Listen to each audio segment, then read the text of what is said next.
Honduras former President Juan Orlando Hernandez turned himself to local authorities in Honduras capital Tegucigalpa a day after the United States Department of Justice requested his extradition over drug trafficking and weapon charges.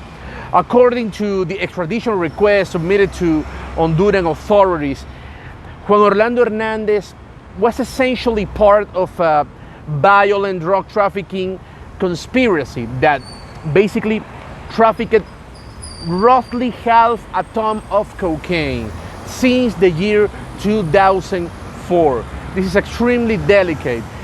The indictment comes just over 2 weeks after the former right-wing leader left office. And of course, this particular situation strikes a major blow to the reputation of Juan Orlando Hernandez, who had been praised early in his presidency by the DEA, given the fact that his government made pretty significant efforts to extradite drug traffickers of this particular Central American nation.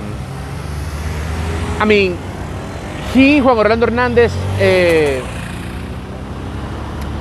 he used to be a key ally of the White House. He used to be a key ally of the United States because of this particular reason, because of the fact that he always was available to essentially extradite different drug traffickers and of course to strike different drug organizations in the Central American nation.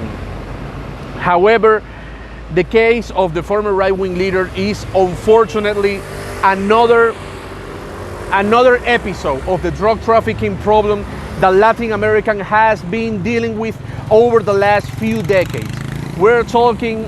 Unfortunately, we're talking about the world capital of drug trafficking, which is this region in the world. It is an undeniable fact that on different governments around Latin America, there has been a lot of ties between local authorities and drug organizations and drug gangs, essentially.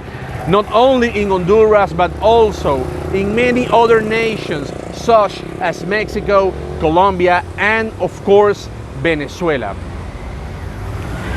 The government of Juan Orlando Hernandez, in addition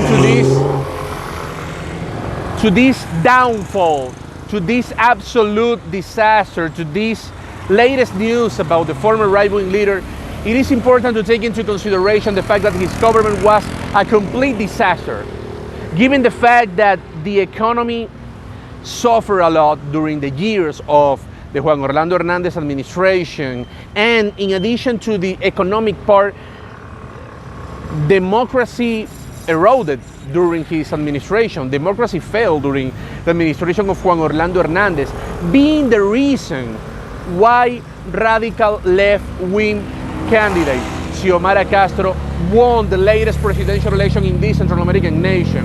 We need to remember that Xiomara Castro is the wife of former Honduran President Manuel Zelaya, who is also a radical left-winger, and the only reason why this type of politician won this political event was essentially because of the disaster made by the Juan Orlando's administration. A former president, a former right-wing leader that is involved in drug trafficking and will be in a U.S. prison. Reporting from Medellin, Colombia, Luis Orozco, Newsweek.